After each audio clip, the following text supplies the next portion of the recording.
Chapter 10, The Big Surprise Ending. I grabbed the pencil out of Andrea's hand and quickly wrote my answer on the paper. That dumb Jeopardy song ended. Okay, pencils down, said Mr. Porky. Dirk, you go first. I'll repeat the question. My birthday was January 17th. My wife was named Deborah.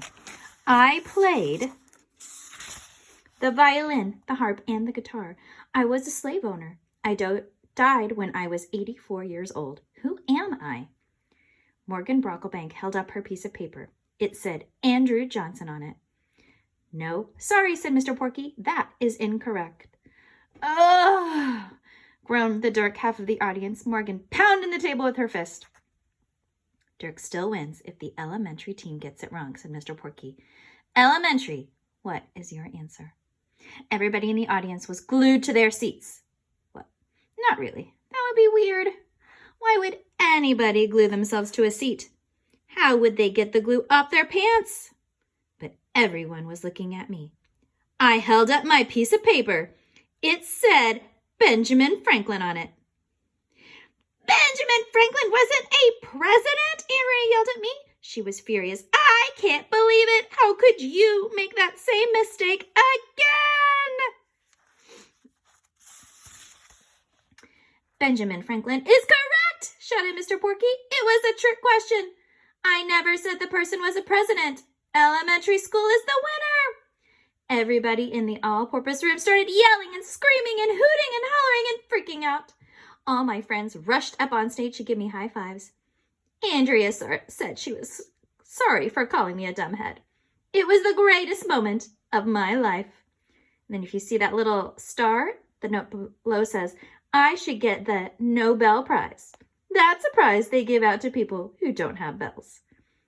I looked over at Morgan Brocklebank. She was furious. We only studied the presidents, she shouted. It's not fair.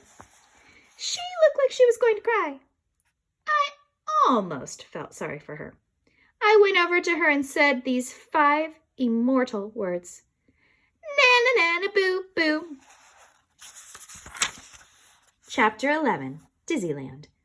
The President's Day Challenge was such a success that our whole class got to go to Disneyland. We went on all the rides. I almost threw up 3 or 4 times. It was awesome. One of the coolest parts of Disneyland is the Wall of Presidents. It's an exhibit with life-size statues of all the presidents. The coolest part is that they're robots, so they can nod their heads, wave their hands, and even give speeches. The president robots look really real. The Abraham Lincoln robot was giving his speech when the weirdest thing in the history of the world happened.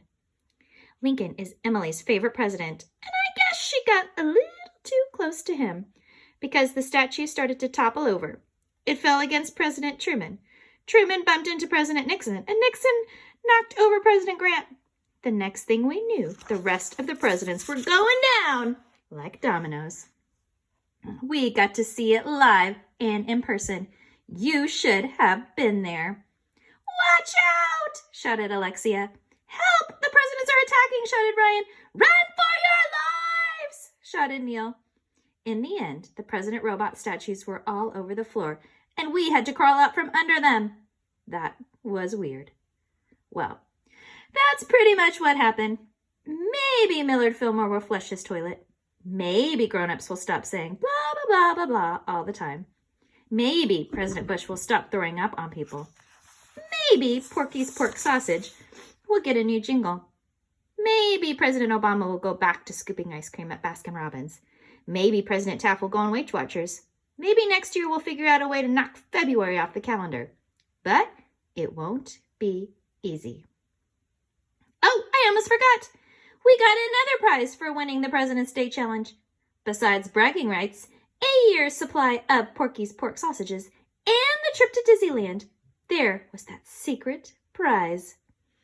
But I'm not going to tell you what it was. Okay, I'll tell you. It was cake. The end. I guess that's why everybody was always talking about cake. And that, my friends, is the end of We're Red, Weird, and Blue.